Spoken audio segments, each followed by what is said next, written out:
तो नमस्कार दोस्तों, स्वागत है आपका चैनल पे। और आज की हमारे जो वीडियो है वो है एचवी फार्मासिस्ट एलोपैथी के जो फार्मासिस्ट गवर्नमेंट हॉस्पिटल्स में जो है रखे जाते हैं, उनकी जो है पे स्केल क्या रहती है, जो कि करंट सिनेरियो है, जो वर्तमान में जो पे स्केल चल रही है उसके बारे में थोड़ी चर्चा कर लेते हैं। इस पे जो है सारे डाउट्स क्लियर कर लेते हैं कि एक बार देख लेते हैं कि किस तरह से पे स्केल जो है दी जाती है और किस तरह से हम जो है सैलरी कैलकुलेट कर सकते हैं।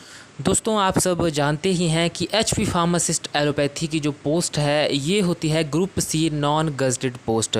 देखिए, दो तरह की हमारे पास पोस्ट रहती हैं। अगर आपको जानकारी है इस बारे में तो ये बहुत ही अच्छी बात है, लेकिन जो मेरे व्यूअर्स जिन्हें इस बारे में जानकारी नहीं है तो हम इस बारे में थोड़ा समझ लेते हैं कि दो तरह की जो है हमारे पास गवर्नमेंट पोस्ट होती हैं। देखिए, एक होती है गज़टेड पोस्ट, एक होती है नॉन गज़टेड पोस्ट। और अमूमन जो है ग्रुप ए और ग्रुप बी जो है क्लास 1 क्लास 2 के जो है गज़टेड ऑफिसर देखने को मिलते हैं। अदर क्लासेस में भी हो सकते हैं, ये डिपार्टमेंट टू डिपार्टमेंट वेरी करता है, मैं ऐसा नहीं कहता। लेकिन अगर हम स्टेट की यहाँ पे बात करें तो ग्रुप ए ग्रुप बी जो है हम अमूमन देखने को मिलते हैं गज़टेड ऑफिसर। देखिए, गज़टेड ऑफिसर का मीनिंग है कि जो वो पद है उस पर जब कोई व्यक्ति आसीन होता है, ज्वाइनिंग करता है, तो उनका जो नाम है, तो स्टेट में अगर हम अपने हिमाचल प्रदेश की बात करें तो हमारा जो हिमाचल प्रदेश का गज़ट है, जो हिमाचल प्रदेश का राजपत्र है, उसमें जो है उनका नाम छपेगा। जब वो जो है उस पद को जो है स्वीकार करते हैं, उस पोस्ट पे जो है जाके बैठते हैं, वो ज्वाइन करते हैं उस पोस्ट को, तो वहाँ उनका नाम गजट ऑफ हिमाचल प्रदेश यानी कि हिमाचल प्रदेश के राजपत्र में आता है। और इसी के साथ जो है इनके पास कुछ पावर्स होती हैं, जैसे कि फॉर एग्जांपल बात कर लेते हैं कि इनके पास पावर होती है टू वेरीफाई, टू ऑथोराइज। कई बार हम जो है बहुत से फॉर्म फिलअप करते हैं जहाँ पे लिखा होता है कि this form will be verified by, should be verified by gazetted officer. तो गज़टेड ऑफिसर जो है यही रहते हैं ग्रुप ए ग्रुप बी के। एग्जांपल के लिए जो ड्रग इंस्पेक्टर हमारे स्टेट के हैं वो ग्रुप बी गज़टेड पोस्ट पे हैं, और जो स्कूल के प्रिंसिपल्स हैं, गवर्नमेंट हॉस्पिटल के डॉक्टर्स हैं, या गवर्नमेंट एडवोकेट है, या और भी बहुत सारे ऐसी पोस्ट हैं जो कि ग्रुप ए गज़टेड पोस्ट के अंडर आती हैं।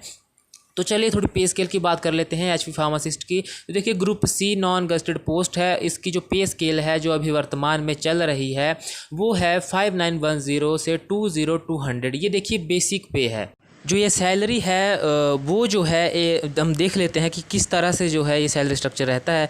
देखिए, जो कॉन्ट्रैक्ट बेसिस पे जो एचवी फार्मासिस्ट एलोपैथी के जो लगाए जाते हैं हॉस्पिटल्स में, उनका जो है एक फ़िक्स्ड अमाउंट जो है बेसिक पे प्लस ग्रेड पे जो है एक फ़िक्स्ड अमाउंट है, यही जो है उनको दिया जाता है। वहीं जब वो रेगुलर हो जाते हैं आफ्टर 3 ईयर्स का जो टाइम है, ये चेंज हो सकता है गवर्नमेंट अगर चाहे तो ये जो है 3 साल बाद जो है उसके बाद बेसिक पे plus grade pay plus travelling allowances plus dearness allowances जो है ये मर्ज आपस में किए जाते हैं, उसके बाद जो है उसकी सैलरी बनती है। तो चलिए, एट लीस्ट सैलरी की अगर बात कर लें कॉन्ट्रैक्ट बेसिस पे, जैसे ही ज्वाइनिंग होगी तो कम से कम जो है इतनी तो मिलेगी ही, इससे कम नहीं हो सकती, इतने से जो है स्टार्टिंग होती है।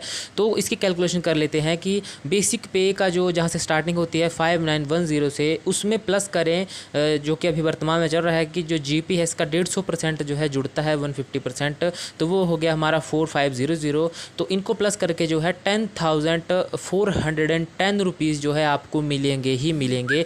यहाँ से जो है स्टार्टिंग होगी ही होगी, इससे कम नहीं हो सकता। और बात करें रेगुलर बेसिस पे, आफ्टर 3 ईयर्स जब जो है रेगुलर बेसिस पे कोई पर्सन गवर्नमेंट जॉब में आ जाता है तो वहाँ पे जो है जो बेसिक पे है उसकी जो लास्ट अमाउंट है 20,200, उसमें जो है 150% ऑफ ग्रेड पे जो है मैं पहले बार ही लेके चल रहा हूँ कि 150% ऑफ ग्रेड पे। देखिए, इसका ज़्यादा भी हो सकता है रेगुलर होने पर, इसकी जो है कुछ कह नहीं सकते, लेकिन वो 150% अगर लेके चले तो 4500 जो है 20,200 में जोड़कर बाद में जो है TADA गवर्नमेंट की तरफ से जो भी दिया जाएगा तो एटलीस्ट जो है 24,700 तो मिलेगा ही मिलेगा रेगुलर होने के बाद। इससे कम जो है नहीं हो सकता। बढ़ जरूर सकता है, हो सकता है कि जीपी का परसेंटेज बढ़ा दिया जाए। साथ में TADA जो है प्लेस टू प्लेस वेरी करता है, इसमें जो है इंक्रीमेंट जरूर होगा। DA तो फिक्स रहता है, लेकिन TA में जो है हो सकता है ट्रैवलिंग अलाउंसेस में, तो वहाँ पे जो है इस तरह से सैलरी जो है इंक्रीज़ हो सकती है। 24,700 में थोड़ा इंक्रीमेंट आपको लगेगा। तो अराउंड मैं अगर कहूँ तो कम से कम शायद हो सकता है कि 30 के करीब पहुँच जाए, और एवरी ईयर जो इंक्रीमेंट लगता है वो तो लगेगा ही। तो इस तरह से जो है एक pharmacist allopathy group C non gazetted post के जो है ये सैलरी स्ट्रक्चर जो है रहता है। और आपके मन में जो है जो भी डाउट्स थे वो शायद क्लियर हो गए हैं। फिर भी अगर आपके मन में कोई बात है तो आप कमेंट करके ज़रूर पूछें। वीडियो इसी के साथ ख़त्म होती है। Thank you so much.